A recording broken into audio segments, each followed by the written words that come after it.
fakes, AI stuff. It's a crazy topic. Even your normal average person is going to have a ton of material out there about themselves. Maturity of these models and the ability to, on your own home computer, basically create these pretty convincing deepfakes. I mean, some are better than others, obviously, but the technology is only going to get better. That it's going to get to the point where we're going to have to start having meat space passwords, because it's already started where scammers are doing FaceTime calls with people. Like, I could call you as your wife. If there's no kind of secondary authentication of who that person is, then it'd be totally convincing to you. Seeing isn't believing anymore so much. There's a lot of things that have been memeified, like with Joe Rogan and the presidents and stuff. I don't know if you've seen those kind of jokey TikToks and stuff floating around, but the moment it becomes weaponized against, common people, which I said it already started to be, it's going to be nuts. This new AI stuff that's happening, they can mimic your voice,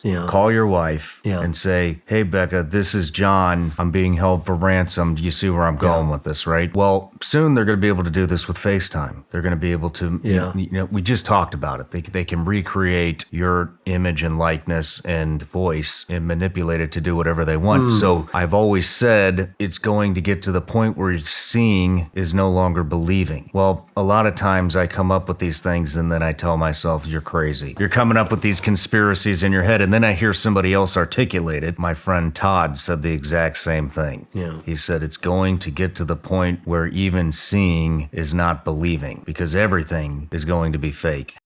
Off being able to reconstruct deepfakes from DNA, like being able to model what a human being looks like just based off of some skin cell they left somewhere or some lip print, that I can see that being like a future where, people don't even have to have video of you. As long as they have one of your cells, they're able to just recreate you in the aggregate over technology. It's super, super scary. You're not gonna be able to believe newscasts anymore. You're not gonna be able to know, like, did Trump really say that or Biden really say that or anything? Because if it seems plausible, Biden mumbling is something that happens every day. So, like, how are you going to know, if it's real him mumbling or some fake shit? You think we're there already? We are very, very, very close. I would love to see computers reach a state of Terminator and Skynet. Like, it would be just awesome, because hopefully I've treated them nicely enough that they'll see me as a friend, and maybe they'll elevate me to Emperor of the Universe or something. But there's a lot of jobs that are going to completely disappear. There's a lawyer site, I think it's donotpay.com. It's a LLM-driven lawyer service. So it'll fight traffic tickets for you. It has this it'll write divorce paperwork. It has this huge laundry list of things that, like, it will do. So it's kind of a lawyer in a box. And so what's going to happen is, on the other end of that, they're going to have an AI that's reading what's incoming. And so you're basically going to have these AIs that are fighting with each other. AIs talking to each other, sending each other, like, legal documents, resumes, like whatever you can think of. And so the gatekeepers of both of these sides going to be artificial intelligence, and human beings aren't going to be reading this stuff anymore because it's just considered mundane. This AI stuff scares the hell out of me. I mean, for anybody that's not putting this together, they could replicate the president of the United States and have him saying something completely different that looks 100% real. In Japan right now, they're way ahead of us in AI as far as, like, commercial use and stuff. In Japan, they're having online sexual relationships it's all artificial intelligence. What? Yes. What's happening is the fertility rate, the sperm count in males is dropping because you've heard the term, you don't use it, you lose it. Sperm counts in males are declining. Fertility rates in females declining because they have these AI sexual relationships. Now they have a declining population. That's going to happen here. I think it's going to take out entire industries. What do you need a writer for a TV show anymore? You don't. You have ChatGPT. You can generate an image. I mean, we've all seen the images of Trump getting arrested. We've seen images of Biden. Wasn't the Pope and his puffy? That was a good one. Yeah. And we're in this age of disinformation. Now, how easy would it be to create something of, I don't know, President of the United States saying we're going to war with China, and it was all bullshit generated off artificial intelligence? A dirty little secret is that many of those algorithms have been so trained that the AI itself now spots American flags that are on someone's profile. So if you're somebody who has an American flag in your social media profile, the algorithms are already trained to pay greater scrutiny to what you say. Are you serious? I'm not joking about this. And it's not a human being that made that judgment. It's the AI that itself has been trained to say that these are the kinds of people who need to actually be silenced and suppressed. forward. Take his image, AI it, and make a movie with him in it, but him never having to walk on set. And you won't be able to tell the difference. So some actors are like, that's cool. Other actors are, no. That's why this AI thing just bugs me. We've commercialized it so much. I love that ChatGPT. Hey, so can I give you a hint? We were talking about having to give public speeches and all. My party trick now is I go to ChatGPT and I'll write in motivational speech for whatever, and it kicks out 3 paragraphs. I'll read them. They suck, but it's really funny. And I'm like, that's ChatGPT. I'll give you the real speech now.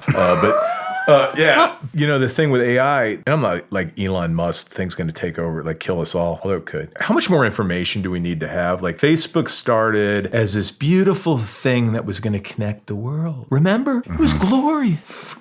Tearing apart our country, screwed up elections, you name it. You're hearing the same thing with artificial intelligence right now, right? Like, oh, 3 things that I think are quite valuable. The first is privacy. We don't have a privacy regime for our data. And if it doesn't scare you, it scares me that when I order a pair of sneakers on the internet for the next 3 months, every time I get a social media or email or whatever, I get some new advertisement for sneakers. Second thing is we've got this pervasive social media environment. I've been going through, and so we need to do something about that. We need to create some sort of accountability for social media to play a role as a marketplace of ideas, where it's actually not a one-sided narrative. The third piece is, and we're not in this alone. We've got great allies that we share everything with. Intelligence, defense spending, the 5 countries, where we have the most trusted circle of intel. What would be the top 5 you think we need to invest in? Certainly semiconductors is a huge area. Artificial intelligence, the power and the risk, the threat, it's scary.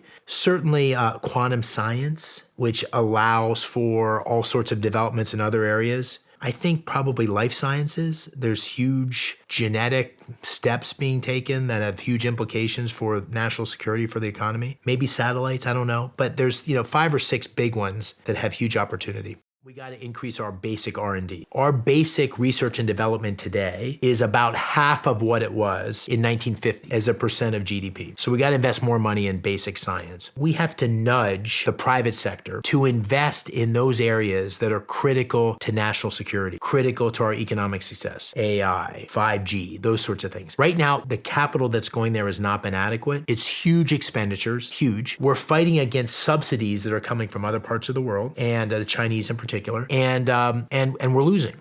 Data is the new oil. Like, it is the strategic asset that's going to determine which countries rise and fall. It's not quite like oil, because when you use oil, it's gone. When you use data, you can use it over and over again. And controlling data, using data for innovation, using data for strategic advantage is one of the core things to maintaining leadership in the world. China has a data strategy. China is looking at the Fitbit data of the soldiers in Afghanistan to see what's going on. China is using the data from TikTok. China is using the data from its own people to drive artificial intelligence and remote vehicles. Data is a strategic asset, and we are not treating it as such.